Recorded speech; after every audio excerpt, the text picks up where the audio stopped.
Got Your Back Podstream is brought to you by Kinprint. For all your company's promotional needs, they do it all. Apparel, promotional products using the highest quality brands. They do logo design, signage, and printing. Kinprint will promote your brand with excellence. Visit kinprint.ca.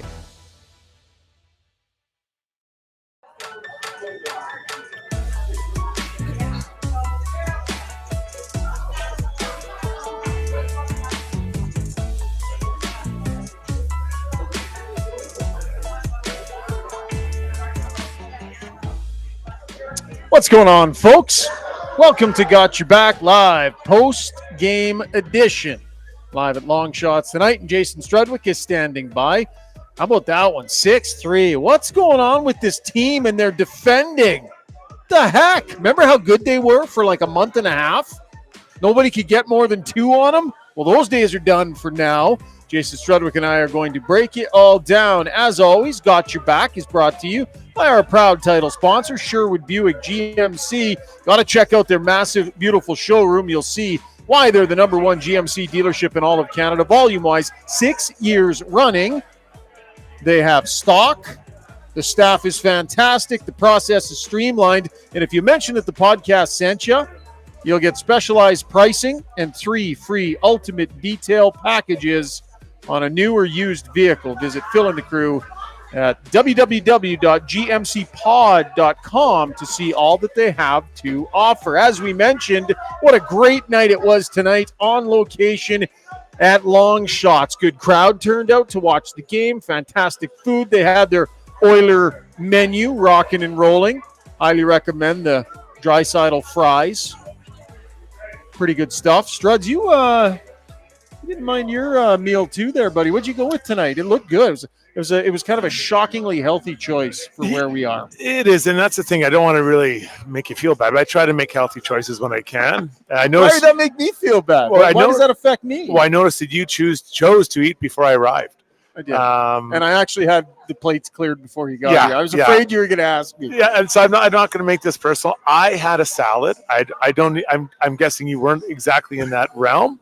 Because when I came, there was nothing. Yeah, I know, and I love the pierogies. Yeah, they are good.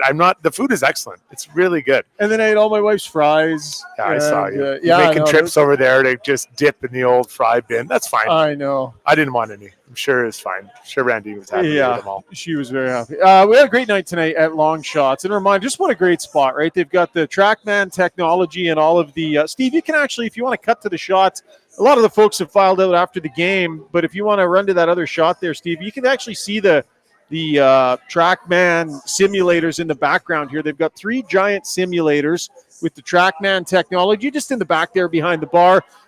They were full all night long, people having an absolute blast back there. I've played back there in them too. Mm-hmm. You got to have the TrackMan tech for your golf simulators, and they do a great job here at Longshotz. The food was fantastic as well, so just a big thanks to Rob and his staff for having us out. They always take great care of us here. Now, you hit the ball delicately. Here we go. Is it able? No, just let me get it out. You hit it delicately. Are they able to track that type of lack of speed on the ball? Yes, they can. Because you hit it like you're kissing it. It's nice. I've actually been told that for a guy who has known knee and back problems, I got not a bad swing speed. Oh, but you and Tiger Woods, the only 2 people with sore bodies on the planet. Is your back fused? Do you have knees and ankle bearings issues like Tiger Woods? All right, that's enough out of you. Oiler fans not in a good mood tonight, so they're not laughing with us right now, Struds. Let's get to breaking this pig down, brought to you by Adrenaline Diesel, Edmonton's heavy-duty diesel truck repair shop, specializing in heavy-duty commercial truck and trailer repair, performance tuning, and parts sales. They got 7 gigantic bays. It's actually quite the facility. I'm sure if you drop your vehicle off at Adrenaline Diesel, you feel like, it's going to get fixed here. Marty and his staff do a great job. They're relentless in trying to figure out what's wrong and fix the problem. Visit adrenalinediesel.ca. So another 6 goals against Struds, a team that at one point, nobody could get more than 2 on this group. Unbelievable the way that they were defending before. And now, after the break, it's completely gone the other way. They throw up 6. They're not defending nearly as well as they were before. We'll get to the penalty kill in a moment, but just strictly when it comes to defending, Where the hell did it go? What's happened? So in very broad terms, I would describe their defending their end this year, this recent stretch, and specifically tonight. They're a half step behind where they need to be. Right.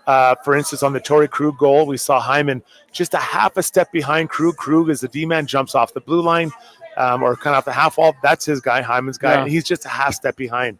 And we could go through every goal and just see that they're a half step behind where they need to be. And that isn't a skill. That is just, the determination to be in the right place at the right time. And all the goals reflect that, or duplication. And that means that I think it was on, I have to go back and look. It might have been the second goal, Neighbors' goal, where two players jump into the same, go and cover the same guy. That leaves Neighbors open. Was it Shen? A Shen rebound, maybe? It might have been the Shen rebound, yeah. So it's, we can go through them all, but it's a half step behind and duplication. That's a killer. You have to allow your buddy to do his job. You do your job. And it's just, I'd call it just a little bit sloppy compared to what we've seen for such a long stretch of time. Have to point to Connor McDavid and his line and the struggle. So good in that last game. Just went supernova. We all saw it, right? The 6 assists, ridiculous performance. But the Oilers were brutal in the second period of that game. And McDavid was not happy. And that's part of where that push in the third period came from. You think about the way they struggled in that second period of that game, Struds. We saw some more of that tonight and a little more regularly. He's been on the ice. They've been on the ice for a pile of goals here in recent games. It was a high-event game for Connor McDavid and his line mates. 9 goals scored. They were on for 8 of them. Now, the good news is they were on for some of the Oilers, but they were, that's a massive game when you're on for that many goals against. Now, I'm not saying it's all on Connor McDavid, but, his line was playing against the other team's lines. And we'll put the power play aside, the penalty kill. But to be, outgunned like that, they ended up being -2. And their line, it wasn't ideal. Sorry, boys. We got Knobloch live if we want to go to that. Yeah, you know what? Courtesy our friends at Oilers Plus. Let's listen in just for a minute here. And this is live, courtesy the Oilers, who, of course, have their web team on the road with them. There's been a lot of calls that our team has disagreed with, but we just have to put it aside and play hockey. When you look at the first period, what did you like of the way you kind of got started and looked comfortable in the opening 20 minutes? I think we managed the puck well. I thought we moved it, made some really good plays with the puck, not just giving it away. We were composed, and I think there was maybe a couple shifts that weren't up to our standards, the one that we got scored against. But other than that, I liked how we're just keeping our game simple, getting in on the forward check, and then spending some time in the offensive zone, because that's where we were playing our best. You mentioned just before the Detroit game that you had a bit of a longer meeting with the PK and just some reminders of what you were doing to be successful. Maybe it wasn't quite like that the first 2 periods, but that 6-minute kill in the third, is that something you kind of hope or think will kind of get you back to what you were doing successfully? Well, you look at through that streak, and a lot of things were going well. Our power play's playing well. 5-on-5 was pretty good, but probably the highlight of it was our goaltending and our penalty kill. And our penalty kill, definitely we have faith in being able to kill penalties and be one of our strong parts of our game. It's just been a lot of breakdowns and different kind of breakdowns, but I think we'll just constantly be needing to remind those guys that it didn't come naturally, that those kills, it wasn't just because of the personnel we're using, it was the personnel executing the details every time. And there's going to be breakdowns, and that's where you need your goalie to come up with a big save. But right now, we're just forgetting about those details. You can cut it there, Steve. And once again, that sound coming to us courtesy Oilers Plus, and that was Gene Principe there asking the questions, our pal from Sportsnet. Okay, a lot of positive talk about the power penalty kill and how good it was before. It's been garbage lately here, Struds. They've had the odd timely kill, but not nearly good enough. Yeah, what are we up to in the last, is it 4 games, 7 goals against? It's in that range. Another 3 tonight, right? Yeah, I think it's around that, and that's a lot. That's a lot of goals against on the PK, so the guys are going to be frustrated. And it was notable, to use your words at the end, that they were just rotating the D-men in the third period. Yeah, there was nothing special about, the Ekholm and Darnay, so they kind of just said, okay, we're just going to send these guys out here. Similar to what I was speaking about 5-on-5, just kind of running around, getting out of position, at times trying to be too aggressive, not picking up a guy around the net or not understanding who your guys may be. A little bit of bad luck too, but this is now 7 goals, and that's a lot in a short time. So I do agree that I think the 6 minutes that they killed off towards the end of the game, that's something to build off of. But you're building from a pretty low level, because that PK, if you're giving up that many power play goals, your power play better be really good, or else you have to make it up 5-on-5, which is always difficult to do. Some uncharacteristic things when you think about when they were killing penalties well, we never saw them get seen, right? Yeah. So in the Detroit game, we saw that happening multiple times. Very seldom did we see guys standing alone in the slot with nobody around them, blowing coverages where Skinner had to be all world, right? We're seeing those things regularly on this penalty kill where guys, I think of the one play, the guy kind of backed his way out of the corner, clear path to the net, turned and was shooting, and we didn't see that happen before, Strud. So is it lack of attention to the system? How's it getting so loose in and around the net? Generally speaking, on the PK, you're going to give up shots, right? But you want it to somewhat be predictable shots. So, the cross seam backdoor shot, that's not ideally what you're looking for. The goalie doesn't want that. So you're trying to give up shots where they're going to come, where the goalie can set up. But more importantly, you can now react and get yourself in a position to get the rebound or shoot it out. So too often, I think we're seeing right now just broken plays, and they're turning into chances against, and then everyone's kind of rushing around and not holding their ground. The backdoor goal, I think it was Kyrou, both Ceci and Nuge went towards where the puck was, and it slid right between the two of them, and Kyrou just tapped it into an open cage. One person has to stay on the back door. Yeah. Going to get to the Weiss Johnson YouTube mentions here. And a reminder that with 45 years in the business, should you need a new furnace, garage heater, air conditioner, hot water tank, or any of those things serviced, Weiss Johnson's the place to go, right? Edmonton's #1 choice for heating, air conditioning, and plumbing services. Visit weiss-johnson.com. Jingle. Okay. Close. That wasn't close. Well, it's normally way faster than that. That one. Steve, that wasn't close, Strud. I was trying to build him up. No. He wasn't. Steve, you did a great job getting us to Chris Knobloch tonight. That was awesome. You just blew it on Weiss Johnson, but you know what? Yeah, it would have been more Chris Knobloch if I hadn't taken that couple seconds there. Okay, where is the... Oh, JL, I thought, had an interesting comment. Now, I didn't notice this, but maybe it's because when a goal gets scored, I look down and start taking notes. JL says, what's more concerning is Skinner looking dejected after every goal now. Not a good sign. He's getting rattled. That through the eyes of JL. Yeah, they're riding Skinner here. A couple of starts. You got to think they got to go with Pickard here fairly shortly. But what do you see in Skinner on that end? Do you recall noticing that? It didn't stand out to me.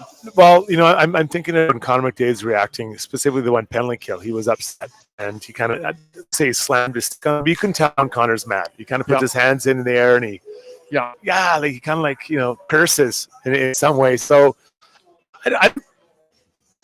Stuart Skinner's a pretty calm guy. We've seen some tough stretches by the team, specifically to start the year. I don't know that that'd be something I'm really worried about. I don't think that Stu Skinner that's not his personality and his demeanor. So I'm not saying you're wrong, JL. I'm just saying I don't remember seeing it. But most of the time I'm looking at the players, because the players, the way they react, you can tell, because they know that they'll react because they felt like they made a mistake. 6 penalties in a span of 15 minutes of playing time is crazy. I know we didn't love some of them. And I don't know what Vinny said there to get the extra 2. It wasn't a great call, and then you pile the extra 2 on top of it afterwards. But you have to say it's undisciplined if you're rolling that many penalties after penalties, whether you love the calls or not. Yeah, and for Vinny, you just got to go to the box. You've got 100 NHL games, and this is just skate to the box, take your medicine. They're not all going to be great. He's quite a dirty player. He gets away with some. Now, earlier in the game, he had, I think it was earlier today, cross-check, the guy got the penalty. Yeah. Dylan Holloway, though, towards the end of the game, just hammers the guy from behind with the cross-check. Ref is standing right there. That's one you can't take. You want to do that away from the play, or you want to slash someone in the corner when they're not watching. Go ahead, chop away. But that's a penalty you cannot take at that. Well, really any time, but definitely not that point in the game. I don't know if it hammers. And again, I've always talked about the hitting from behind, and so I can't talk out of both sides of my mouth here, but I think he shouldn't have done it. Right. But he didn't bury a guy. I wouldn't say that. But it was from behind a cross check. And then let's say you think the guy dived. Holloway put himself in a position 100%. For the ref to have to make a call or a judgment. And you don't want to do that in that situation. It's just not worth it. It's not You're not getting an advantage in that situation. If you want to take the guy and push him in the wall and squeeze him, by all means do that.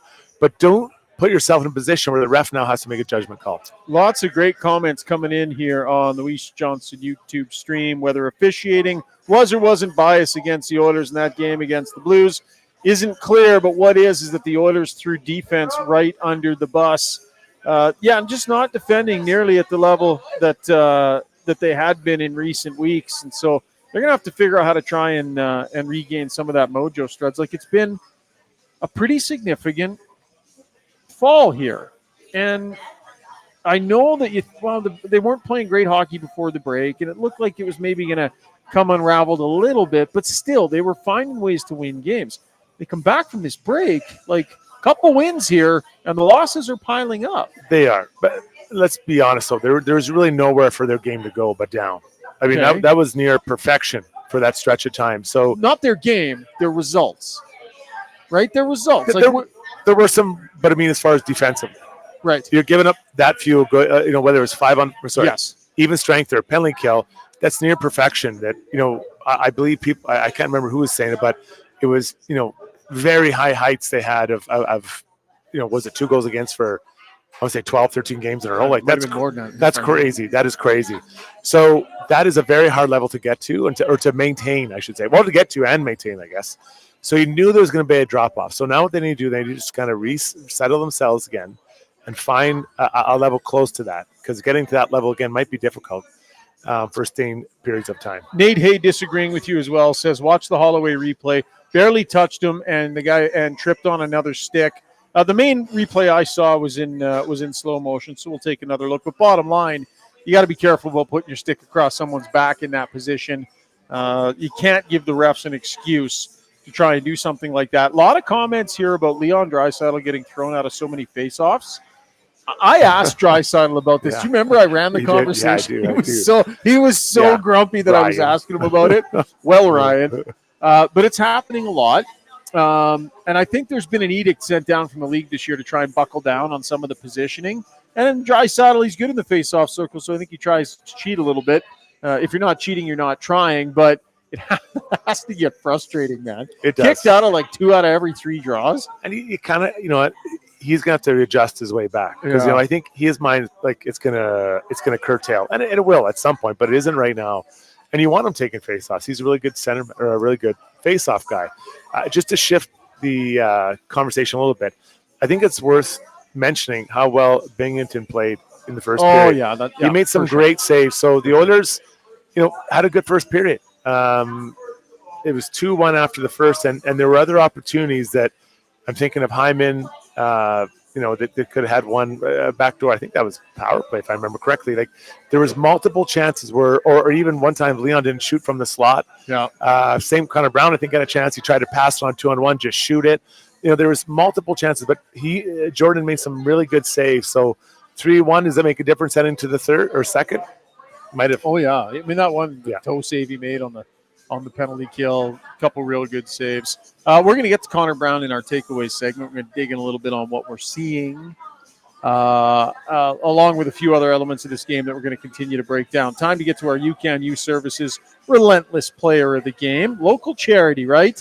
They help vulnerable youth find employment. They've got an upcoming comedy night fundraiser, one of 6 comedy nights in March. You have to go check it out. We're going to be there for at least 1 or 2 of them. There's only a few tables left, tables for 10. So check out how to buy tickets at ucan.ca. Tell them that Got Your Back sent you. You'll get 20% off of your tickets, and all the proceeds go directly towards helping our youth right here in our community. As we're perusing, trying to figure out who the relentless player tonight should be, something tells me it'll be somebody in a St. Louis Blues uniform. Maybe we even just talked about him in Bennington. Got to maybe give him a look, Struds, but which way you want to go? Yeah, that probably is the guy, but I'm going to go Robert Thomas. He had a good night. He was on the puck, making plays, very, very shifty player, crafty player, and took 24 draws tonight and got out 50%. But he was one of those guys, I always like to watch games and think, hey, who was drawing my eye? And he, for the Blues, was really drawing my eye. Actually, he and Jake Neighbors, I thought, actually had a pretty good game as well, a younger player for them. Yep. Known well in Edmonton. Kyrou sure catches the eye too, when he gets going. Yeah. Like he blazed Bigger in that body. one time, like Yeah. like the D-men weren't even there. Yeah, he can skate. He's got good speed, and those two guys. I mean, those are their foundation pieces right, of their lineup. And let's give their credit to their D. Their D looked pretty good tonight. Kurug. I thought Pareko looked pretty good out there. They've got some some veterans there that can hold their own. But for the Oilers, I think they this one I think they beat themselves. No disrespect to the Blues, but they could have been tighter defensively. Quaddy says Neighbors was relentless. That's a good choice. Yeah. Fans in this city certainly familiar with him. Okay, that was the breakdown brought to you by Adrenaline Diesel. Short break. When we come back to our live at Longshotz, we're going to get the takeaways, talk a little Connor Brown, little line combinations. Let us know on the stream what you think you would like to see maybe next game, who you start in net, what the lines look like. We'll beat that around a little bit, and tons more ahead on the pod. Say goodbye to unruly hair and hello to a smooth and silky back in minutes with Backscape. Shave your back solo with no mess with Backscape's water-resistant long handle and patented 6-blade design, leaving you with a no-mess shaving experience all in less than 5 minutes. Shop now for 40% off select kits just for you, our Got Your Back listeners. Use promo code GYBPOD on checkouts and make 2024 your year to elevate your grooming routine. Winter is upon us, so why not make the best of it? Marmot Basin Ski Resort is where it's at. Ski half price every day, no blackout periods. Pick up your escape card for $99 and make winter fun more affordable. Half the price, all the powder. Get yours at www.skimarmot.com.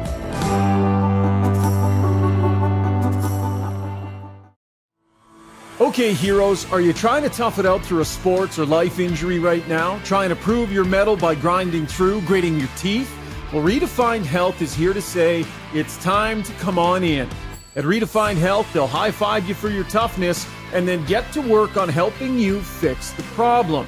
Helping athletes and heroes find better balance, performance, and injury prevention. Visit redefinedhealth.com.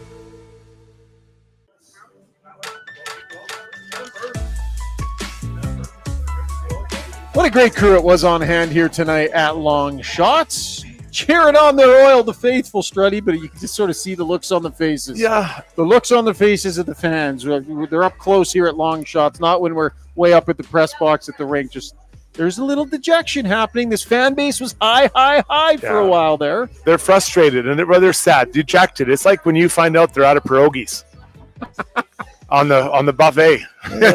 Devastating. What? Like, what? I'm out? Never at Longshotz. Always stocked up on the pierogies here at Longshotz. Let's get to our takeaways brought to you by Martin Motorsports. Got a couple of text messages from Chris at Martin Motorsports, who was not loving what he was seeing tonight. Knows a thing or two about hockey. Enjoy a totally new winter riding experience on a Widescape stand-up snowmobile. Compact, agile, lightweight, the Widescape allows you to discover new and uncharted territories. The perfect vehicle to venture off the beaten path in search of fresh snow. Stop by Martin Motorsports to view one today.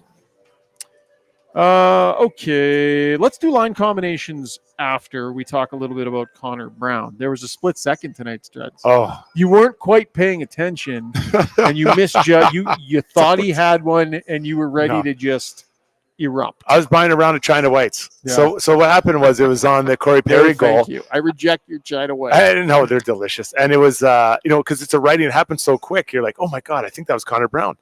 And then Corey turns around and you see it's Perry. So you're like, it's okay, that kind of dejection. But he took a tough penalty tonight. He had that forehand backhand hit the far crossbar coming out of the corner. Like, he is getting a few chances here and there, but it's like the hockey gods are willing against him to get it in there. So the crossbar, whatever it was that he hit tonight, that was close.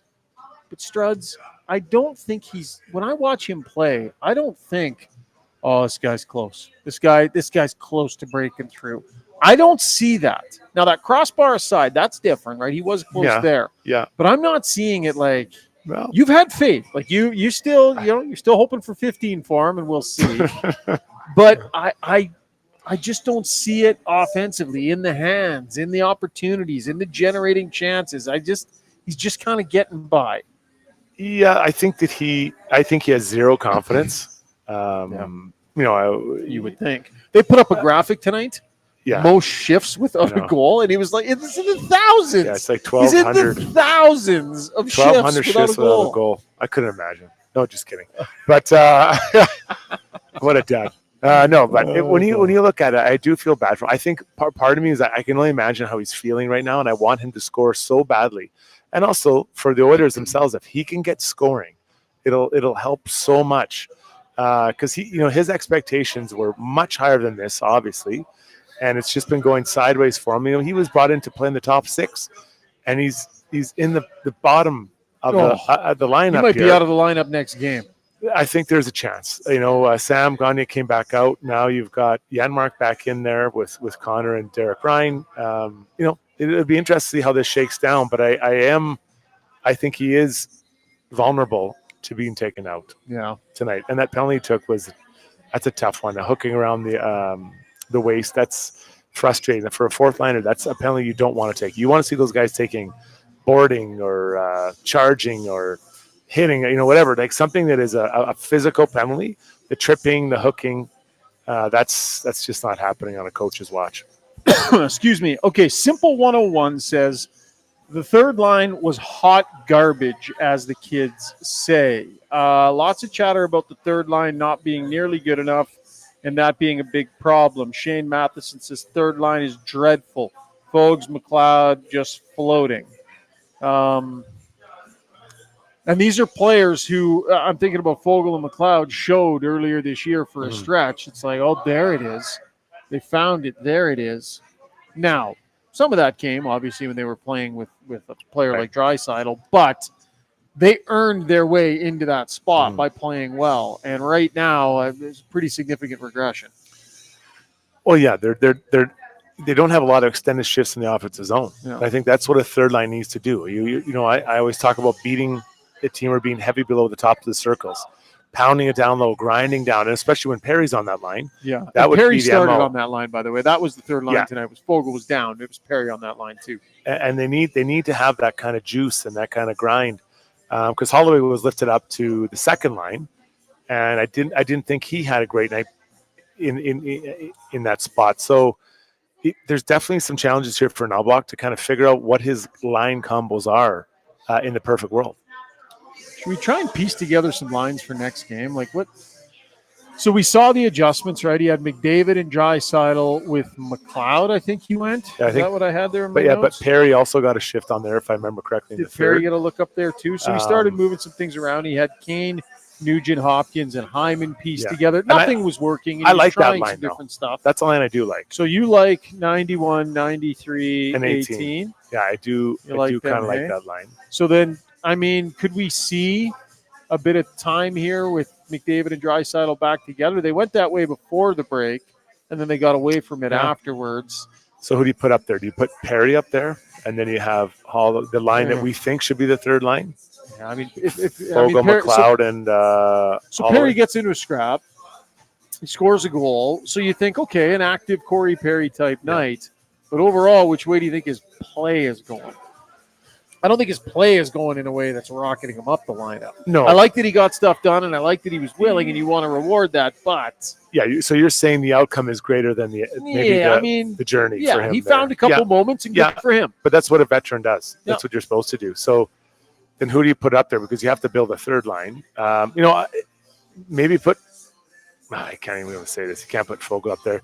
Because I liked Holloway, McLeod, and Perry when they were together for that short... So 71, 55, 71, 90. But then at least 37 with 29 and 97. So what if you keep 37 down? That'll be. But then who does that go up there? Then you're running out of.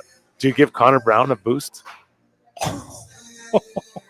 Don't you know what? Turn the stream off. Turn the comments on the stream.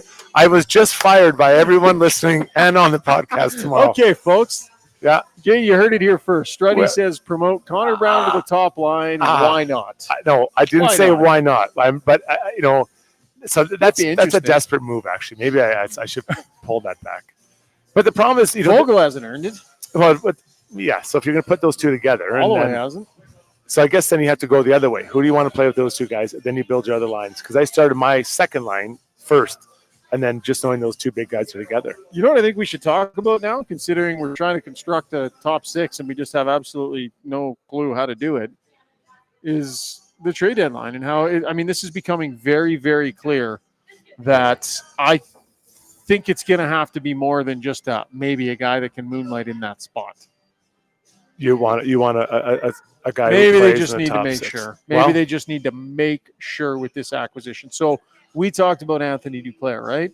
Yeah. Night in, night out. How much better is he going to be able to be counted on than Fogle or Perry or some of those other guys? Maybe a little bit.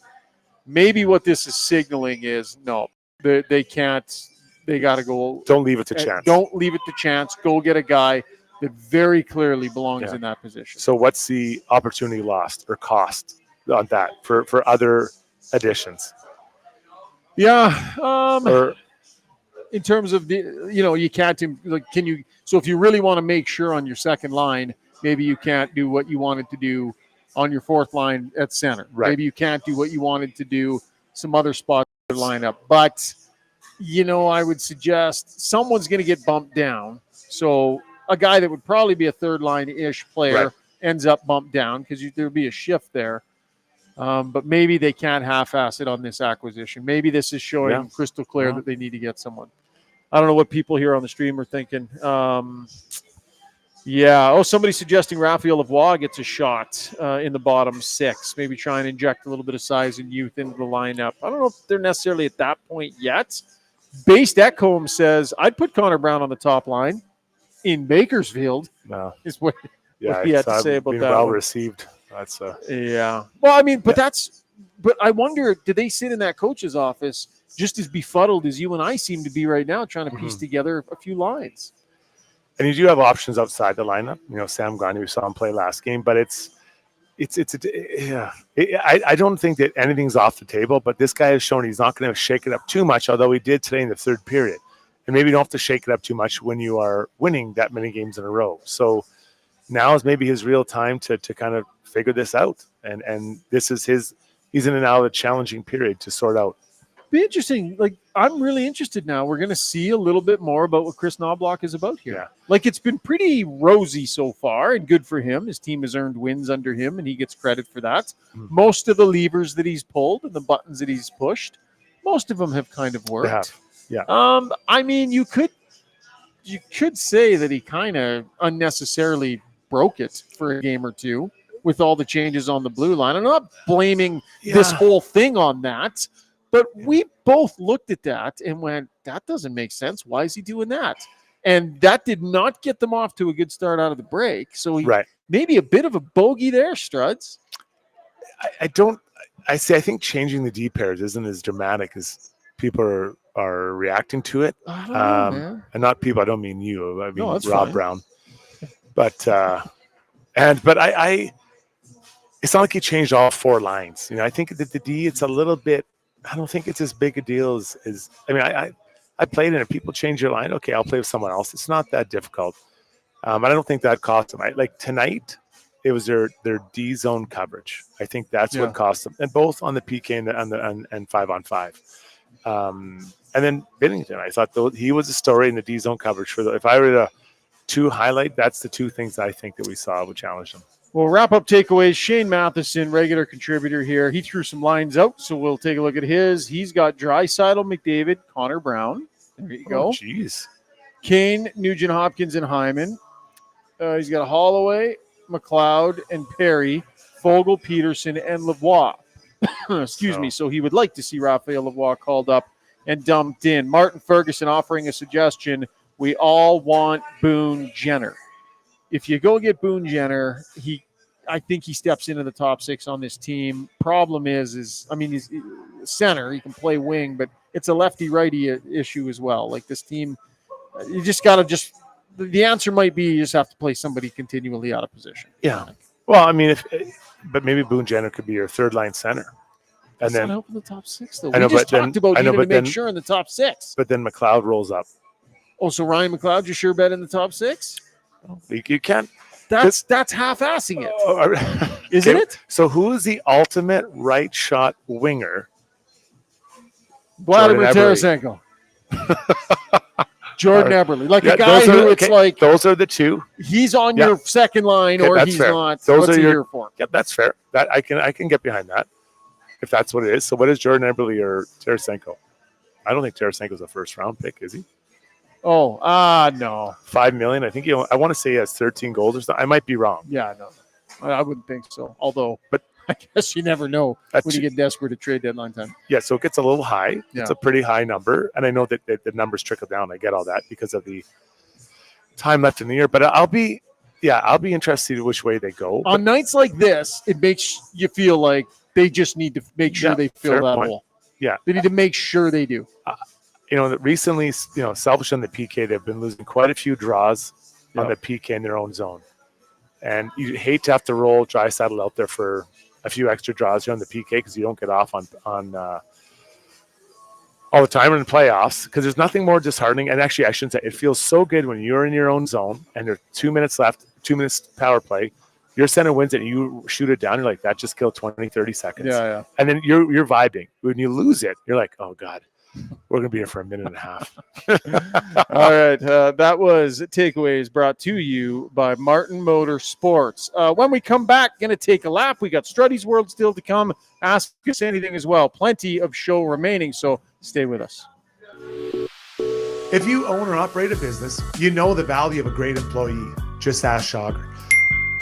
Pathfind is here to help you find your next star player to help take your business to the next level. Pathfind can help with recruitment, career transition, leadership coaching. They truly have your whole team covered. Building you a championship caliber roster. Find your team's path forward at pathfind.ca. The Edmonton Sport and Social Club's spring season is set to go in May, and registration is just around the corner. Team up with your pals to play in slow pitch, beach volleyball, outdoor soccer, ultimate frisbee, and even cornhole leagues to keep the spring months full of excitement. Spring leagues begin in May. Registration opens on February 8th. Visit edmontonsportsclub.com for more details. Hey, Steve. Yes. Sounding a little sleepy there behind the Jeez. scenes, Steve. You okay, bud? Like people can't hear, but in the commercial break, this is what we heard. 15. Yeah. Hey, guys. 5. You're up in 5. Like, bring some zip. Well, you're buddy. having a 5 conversation with your seconds. wife. I'm just trying to, subtly come in You're there up and in just say 5. 15 seconds. Yeah, We're in the trenches battling over here, and this guy's having a nap back at headquarters. Sleepy on the Weiss Johnson jingle. Yeah, sad. He'll understand. Sad outcome. You better be ready for Ask Us Anything, pal. That is going to be your moment to totally redeem yourself. Can't wait. Time to take a lap. Actually, Steve, you know what I want you to do? What's I that? want you to deliver the Stay Smooth gentleman here. Oh. Yeah, no And I want you to do it. I want you to generate as much bass as you can in your voice. And I want you to hit it hard like you're being paid as a voiceover guy. So Yeah. at the end of this ad read, right? Sounds We're good. getting to take a lap, brought to you by Backscape. Bid farewell to unwanted back hair solo in just 5 minutes with the fastest growing male grooming tool on the planet. With Backscape's water-resistant, rechargeable long handle, you can shave independently in any directions. No cuts, scrapes, bumps, or mess. Visit Backscape.com. That's B-A-K Scape.com and choose from a variety of packages delivered right to your door. That is Backscape. Stay smooth, gentlemen. Wasn't bad. Pretty good. He's got good Pretty bass. good. Yeah, he does. Deep It's voice. a deep. I got the bad broadcast voice. Stay smooth, gentlemen. Like not at all. I got you no tried to- bass. It's like, You're trying to do I an got accent? no bass. Stay smooth, gentlemen. I can kind of do that. That is No. it's kind of, yeah. No, I think that's enough. We'll let that's Steve a bunch do it. of no. That just that sounds like got someone awkward. before they hit puberty trying to sound like they have a deeper voice than they do. All right, just go back So they to pushing drop. your buttons. Struds, let's take a lap. Lap number 1, we go where? Columbus, and I don't like to see people lose their job, but I believe this is overdue. You Jarmo think? Kekalainen, a GM, I think is in his 11th season. Lost his job today as a GM of that group. nice press release, talking about how important he was to the community and all. And I get all those things, but at the end of the day, you are judged on what you've accomplished. And I didn't like a lot of his moves. And again, I'll go back to when they had the playoff. They had a chance to unload Bobrovsky and guys like that. Instead, they added people to win one round, which is great. But that would have been the transition, I think, to get some first rounders, some young prospects, and they could have been rolling at this point. Even the addition of Johnny Gaudreau and the hiring of Mike Babcock. Like Gaudreau, this is his second full year. I'm assuming they'll get a new coach and a new GM next year. That'll be his fourth coach in 2 seasons. Do you think Johnny's regretting his signing in Columbus? And not to mention, they're at the bottom or near the bottom of the league. So it's overdue, buddy. This is the thing. There is no standard in terms of if your organization doesn't get to this level, then it's always going to mean that a coach and a GM there's no standard. What it becomes is about relationships. Mm-hmm. It becomes about the relationship with the president, right? And JD. It becomes the relationship between them and the owners Like it sometimes it doesn't make hockey sense. And this had gotten to the point for well over 18 months, a couple years even, where it didn't feel like it was making logical hockey sense anymore. Results versus time allowed, money spent, plans made. What's the clear picture? This was overdue, and it didn't make hockey sense. No, it didn't. And he's signing a big free agent like Johnny Gaudreau. He's a good player, but it just feels like you're desperate, right? And I get it. I get adding those type of players is exciting, but I just look back on a lot of moves, and it feels like it doesn't fit together. So what was crazy is when they were going to, now they're going to maybe trade away some of the people they just acquired and then let the same guy who brought him in trade them out. So now John Davison takes over as interim GM. Yeah. Also, he would have been involved in all those decisions. So I'll be very interested to see if his philosophy is any different in the short term. But I would be floored if they don't have a new coach and obviously a new GM when, hopefully by the draft, I'm supposing. Tough situation. Leaky37 says, JD's prints are all over this team. Why do you think it took him so long to skid him? Right. I mean, he feels a sense of responsibility, I'm sure. Tough to fire a buddy when you've been along for every step of the ride. Maybe even, I don't know if he would have overridden him at any point, but you're the boss. You're the one the buck should sort of stop with you. So and I think JD probably is a pretty loyal guy. And a big part of why it went this long. Did you have much interaction with him? Yeah, with the Rangers, he was there. He was the color man. Yeah. And he was a great guy. I really enjoyed him. But you're evaluated on what you'd get accomplished. And that's a big thing. And they haven't accomplished much. Now, they made the playoffs a few times, but not really sustained success. And just only one playoff round win, I think. Yeah. Okay, you're dying to get to Austin Matthews, right? That's the next one? No, we're not. And his amazing performance? No, we're going to skip. And it was impressive. Congrats to him. He's on an incredible streak of scoring. 71 or 72 or pretty incredible. Natural too. But I'm going with a more subtle one. Jake Gunsel was injured towards the end of his last game. Right. And upper body injury. He's out 4 weeks. So that takes us, what I'm guessing, past the trade deadline. Past the deadline, yeah. And he's a player that many Oilers fans have targeted. A guy who's won Stanley Cup. He can score goals. Speed, he ticks a lot of nice boxes, except he's a left-hand shot, not a right-hand shot. But he's now out, and I wonder, well, first off, how does this affect their team? Although the Sidney Crosby and his buddies got it done tonight, they won 4-1. He got 2 goals, Sidney did. But without Jake, does it change their playoff drive or ability to make the playoffs? And do they still move him? If they do move him, does this affect the value of Jake because people aren't sure if they get a healthy player? Yeah, I think it probably increases the likelihood, does it, that he sticks around? I mean, because if you're not going to get the value for him in the trade that you want, I don't know. I mean, it's tough. Like, this Penguins team is in for a long, hard road for probably a long number of years.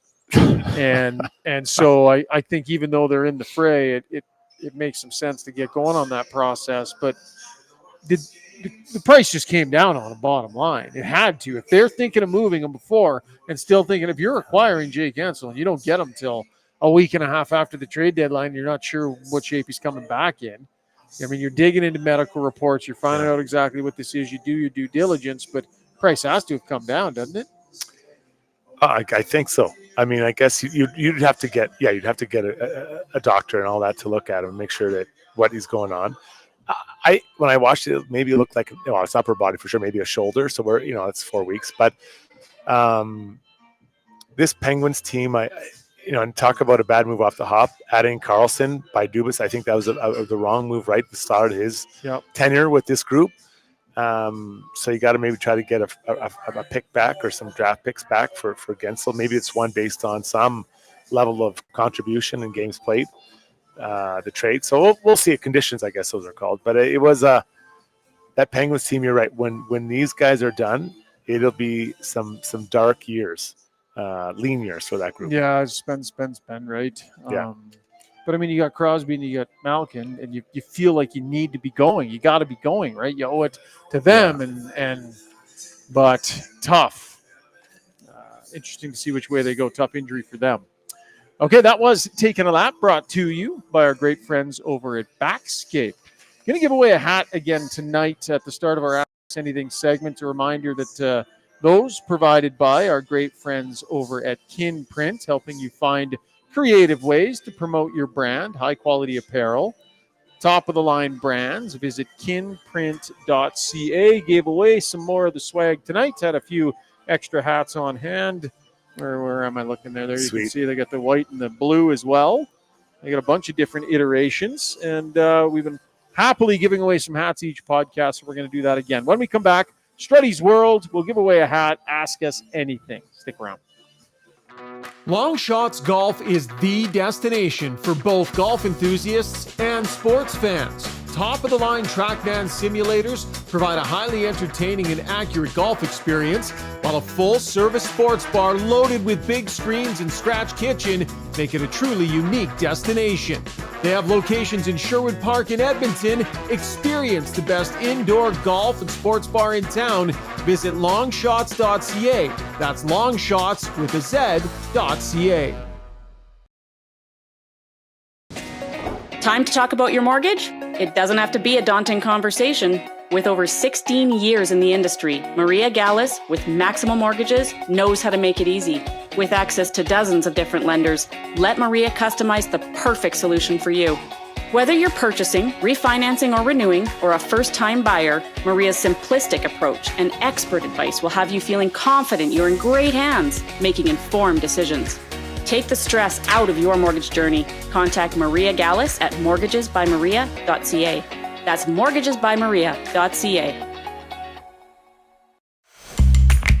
When you make a mistake, heads should roll. It's not right. And I'm here. Someone has to put their foot down. Now that I say it out loud, it does sound a little crazy. Gotta look good.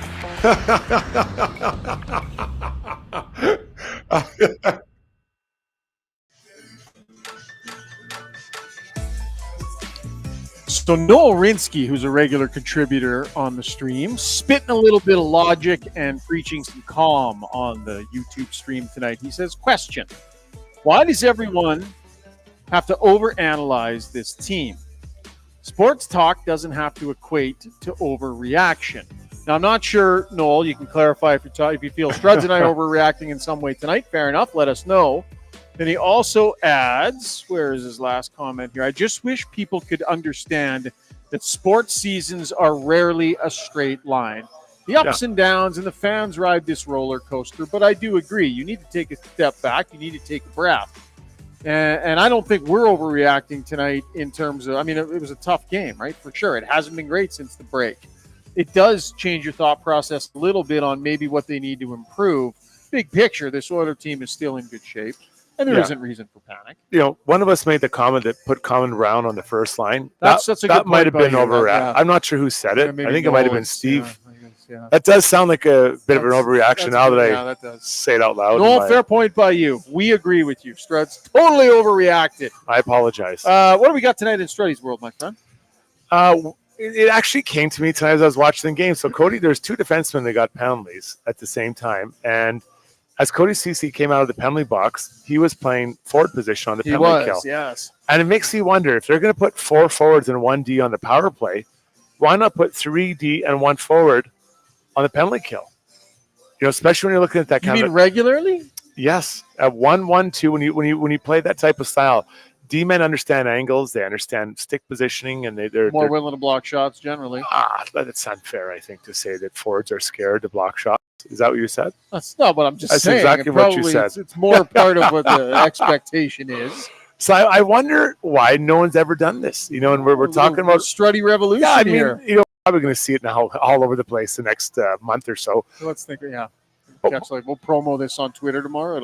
Yeah, catch fire. Torts will be doing it. And I actually have some. Yeah, I actually have some own personal experience. I was playing for the Canucks, and for whatever reason, I'm playing defense, and I'd never played forward. I don't remember ever playing forward up to this point.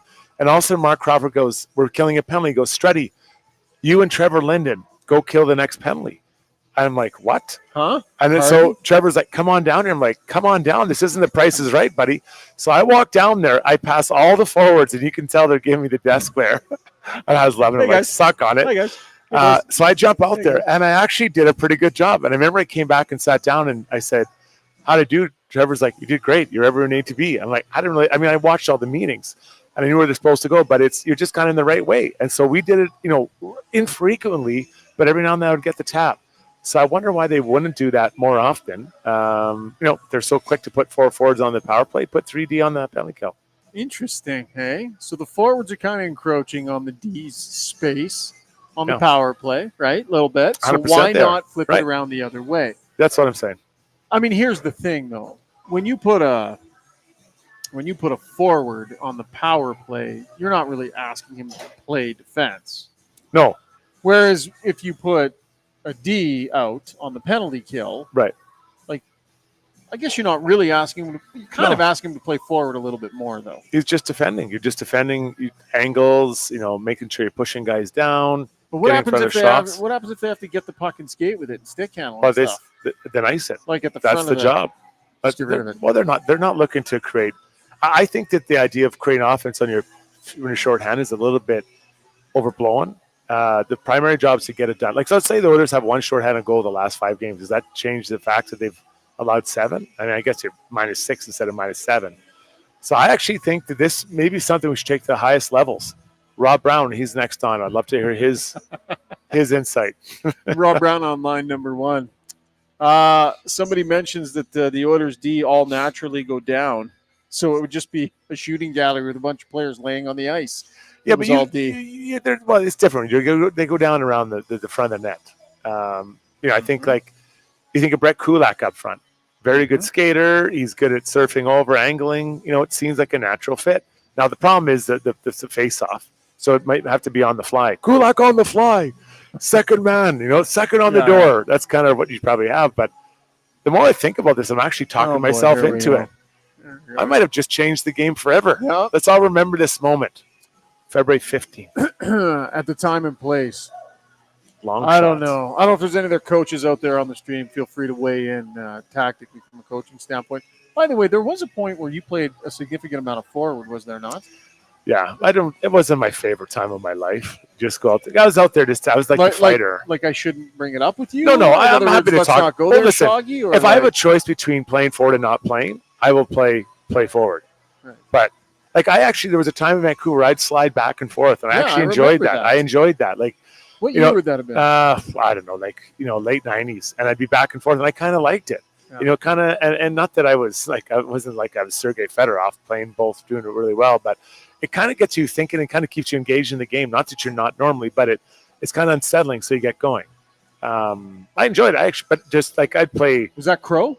Yeah, Crow would have me. So playing like 6 minutes as a left winger, and then probably fighting like, I just put me in the box for a whole period. Like, just give me a 10 because it's not that much fun. You're just sitting there. You're not playing. So how would Crow broach that with you? Like, at what point do you have the conversation with Jason Strudwick and say, "Look, Struddy, I'm gonna start using you on forward"? We never did. The first time it was a penalty kill. He just threw me out there. Just called me up and put me out there. I'm guessing if looking back, he's probably upset with his penalty killers. So like, I'm gonna show him who's boss and put this guy. And then I actually didn't do a bad job. I remember getting scored on when I played up there on the PK. Not that it was like tons of minutes, but some minutes. Huh. And so, but you had enough forwards on the team already. So was it a little awkward? Someone obviously maybe comes out of the lineup. Probably, but it's not my no. Well, then it was injury based maybe, or they dressed 70 and I'd play a swing. I go back and forth. The problem is sometimes you're a swing man and you're not swinging either on forward or D, so you don't get to play. You get lost in the shuffle. Like, oh, don't worry, Strud, you can sit there. You're sitting there like, oh my God, can I get out of here? Like, let's just call it a day. Like, it wasn't Tough much to fun. stay engaged, eh? Oh, when you're not playing. But I always found if I didn't play like within the first 10 minutes of the period, don't even play me. Like, it's a waste of time. Really? Yeah. Well, what do you think I'm going to do? I can't even feel my legs at this point. Were you the guy that would have to hop the boards and go for the skate at commercial time? Yeah, I refused. I never did that. What? I would rather die. You could have. How many games could you have stayed I'm in? not. I don't. I had a belly full of Gatorade by that point. I was pounding Gatorade in those days. It's like an addiction. Impressive commitment. All right, that was Struddy's World, brought to you by DLR Vinyl Products, right? Locations in Calgary and in Edmonton. Whether you're a homeowner, contractor, or builder, DLR is the most reliable source for vinyl fence. Opened back in 2005 and not going anywhere. Unmatched service, high-quality North American-made products. Visit dlrvinylproducts.ca. One quick commercial break, then we'll give away a hat. Ask us anything. We'll get you involved here on the Weiss Johnson YouTube stream as well. Stick around. For over 60 years, Belvedere Golf and Country Club has been delivering a high-quality golf experience to Edmonton and area. This beautiful private club, located on Highway 21 just south of Sherwood Park, occupies 160 acres and presents a challenging yet adventurous 18-hole design. A beautiful clubhouse, fully stocked pro shop, and warm, friendly staff truly make it feel like you belong to something unique and special. Visit www.belvederegcc.com.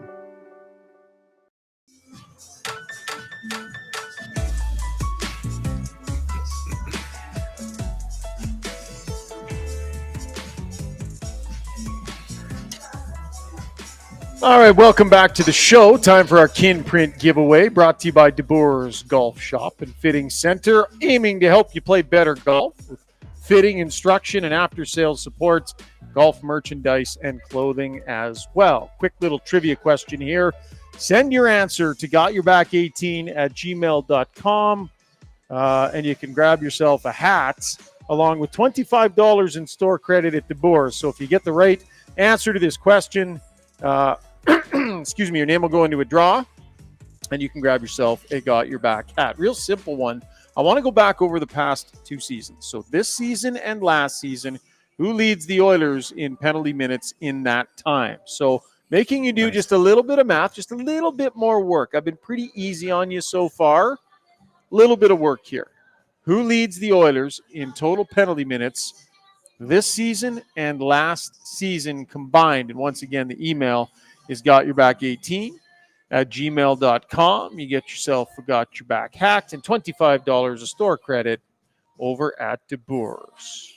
Lots of action tonight on the stream. Really appreciate everybody's contributions that have helped move the conversation along. So let's get to Ask Us Anything. Steve, hop in here, buddy. Bring the energy. The Shark of the Park sponsors this segment. Renee Buclan of Maxwell Devonshire Realty. Whether you're buying or selling a home, your success hinges upon the expert advice and service provided by your real estate agent. Call Renee for a no-obligation quote, 780-994-0280. Steve?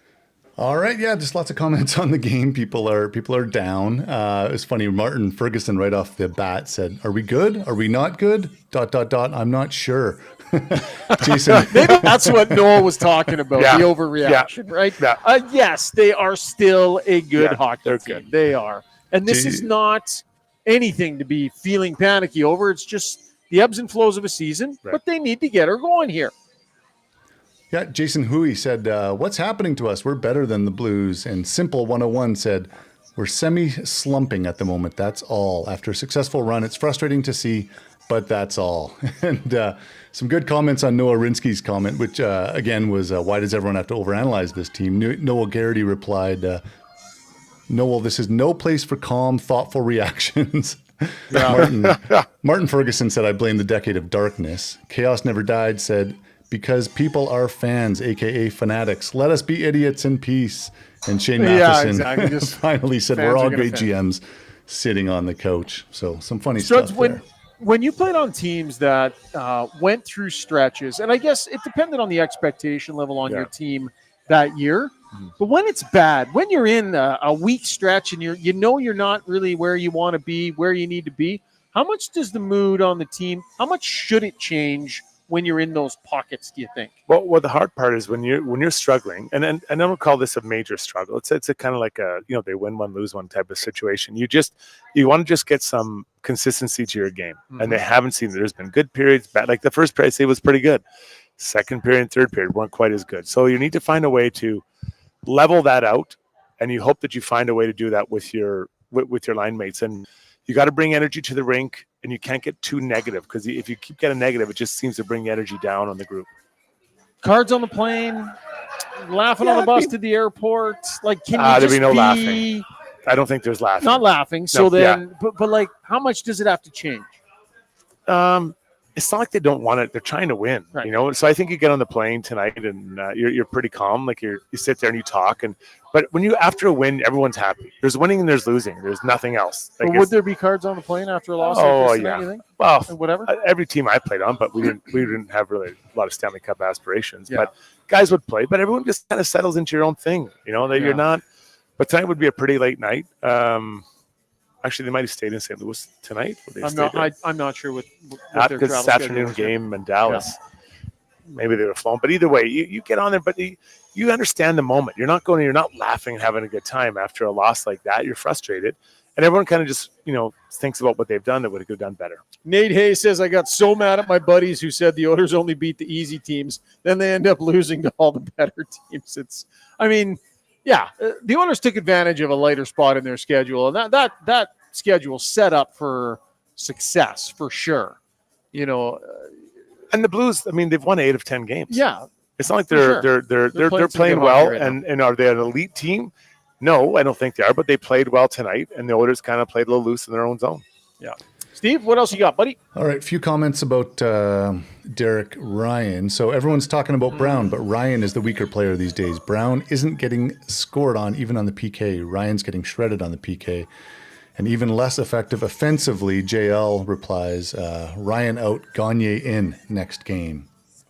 Not a bad point. At least Brown was, I didn't like the penalty, but at least he was around it a little more tonight. So who'd be the center in that case then? Do you put Gags at center or Janmark? Yeah, you'd go Janmark in the middle. With Gags and Connor Brown. Yeah. There's probably going to be some shifting here, but again, we're beating up the fourth line. Let's reiterate, Connor McDavid's line, or he was personally on for every goal except one from both teams. And so we're going to criticize guys that played 8 to 10 minutes. Yeah. And then the line that Bouchard and Ekholm and those guys had a pretty tough – they were busy night. I'm not blaming it all on him, but at the end of the day, you got to be careful to pound on the bottom too much. If the fourth line were Matthias Janmark, Sam Gagne, and Connor Brown, all I'll say is that at some point this season, every one of those players has spent time on the top line or the second line, right? That's how much this team is searching for the right fit in the top 6. Yeah. Everybody in the lineup. Fogle has had a look there. Perry has had a look there. Holloway has had a look. How many times would fourth-line players spend any amount of time in a top 6 on a team that's structured properly? Yeah, fair point. Why, like I said, I think they were hoping Connor Brown would be that guy. Yeah, just hasn't been. What are the odds he circles back there, do you think? That it goes with him? I don't know, maybe.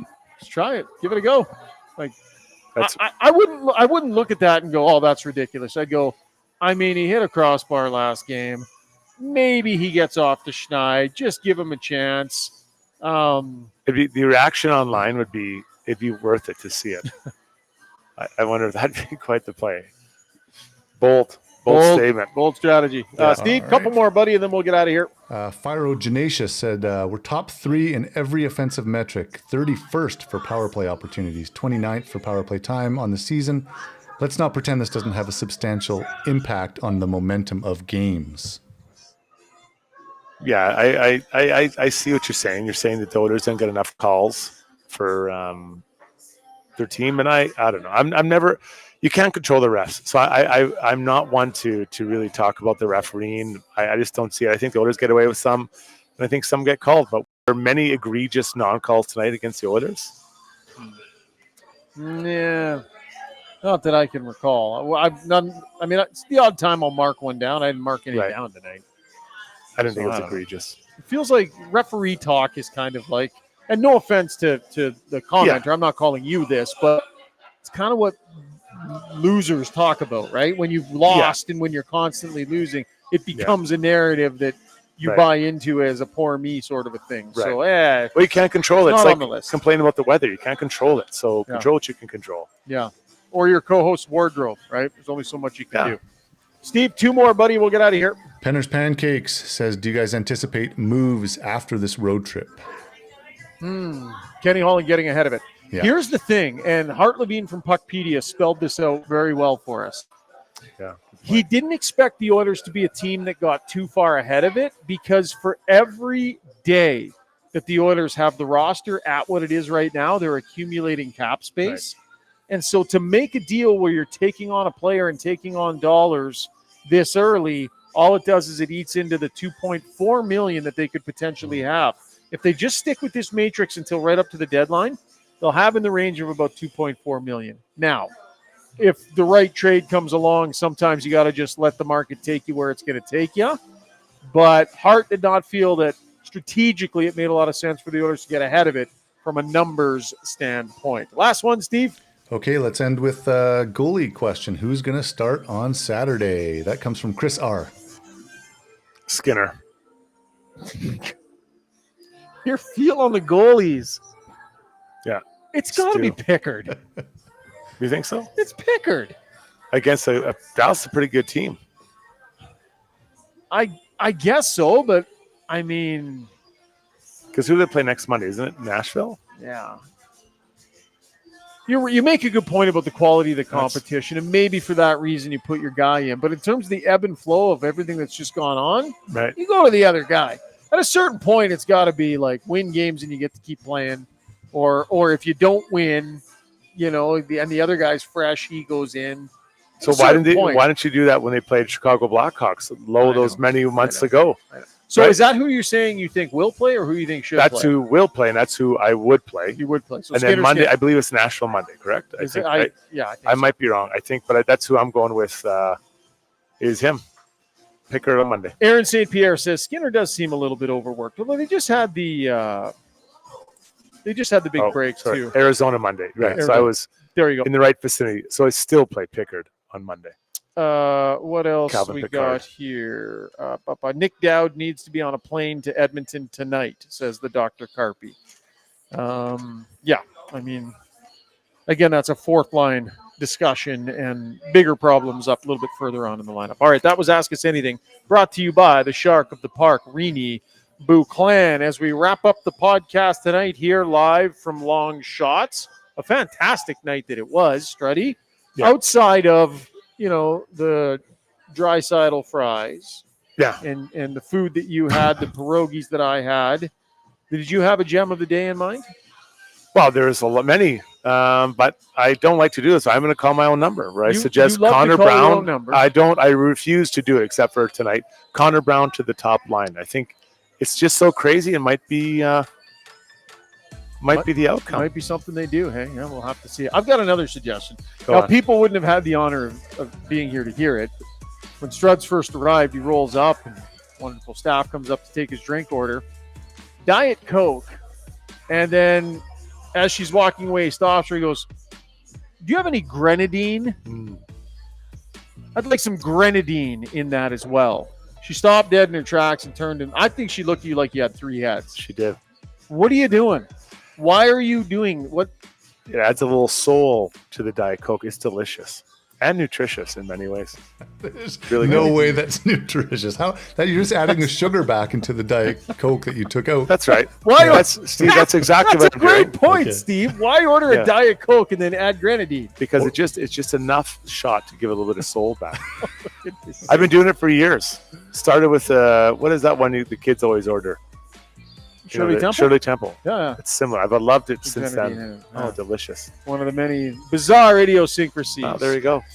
Of Jason Strudwick. Grenadine. Coming to a Struddy's world near you soon. Stay tuned for that episode. Steve, totally redeemed yourself, buddy. Thanks. Great job tonight. Thanks, boys. It was a ton of fun.